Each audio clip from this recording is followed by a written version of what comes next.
Brown colour येईपर्यंत आपल्याला परतून घ्यायचा आहे तेलामध्ये. आम्ही जास्त मसाल्याच्या भाज्या खातच नाही, करते. बघा किती मस्त झालं आपलं पनीर, एकदम असं कडक झालाय. हे बघा खरपूस भाजला गेला एकदम.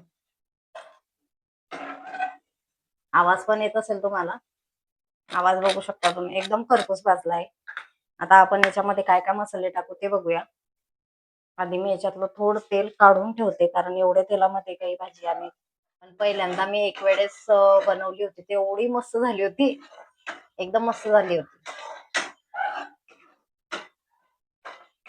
म्हणजे करून बघितलं ना तर काहीच अवघड नाही आहे. आता तोपर्यंत पटापट मसाला होतो तोपर्यंत हे पण आवरून घेते, कारण आमचा सोनू उठला आहे आणि तो रडत आहे झोक्यामध्ये. दीदी झोका देते तरी पण रडतोय, कारण तो चिडचिडच करतोय आज.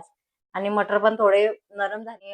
अन्वीला भूक लागली आहे केव्हाची मटर साठी, एकदम मस्त झालंय. पाणी पण गरम होत आहे आपलं ना, वास येतोय मस्त, वास यायला लागला बघा मसाला टाकला तर. मस्त वास येतो पहिले बी असा वास, पनीरचा वास, पनीरच्या भाजीचा. कालच बाजारामधून कोथिंबीर आणला, एकदम ताजा ताजा आहे आणि मी तोडून वगैरे ठेवला होता पूर्ण. बघा किती मस्त तेल सुटलंय.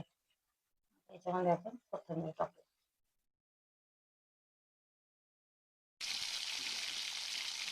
मस्त असं तेल सुटलंय भाजीला.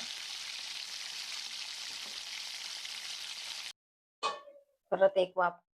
तर फायनली आपली भाजी बघा, मस्त वास एकदम भारी येतोय बरं. आणि आपली भाजी आता रेडी आहे. केव्हा बनेल असं चालू राहतं. आज तुम्हाला खाऊन दाखवते भाजी कशी झाली. आता तिला दिलं असतं पण ती तिकडे गेली आहे.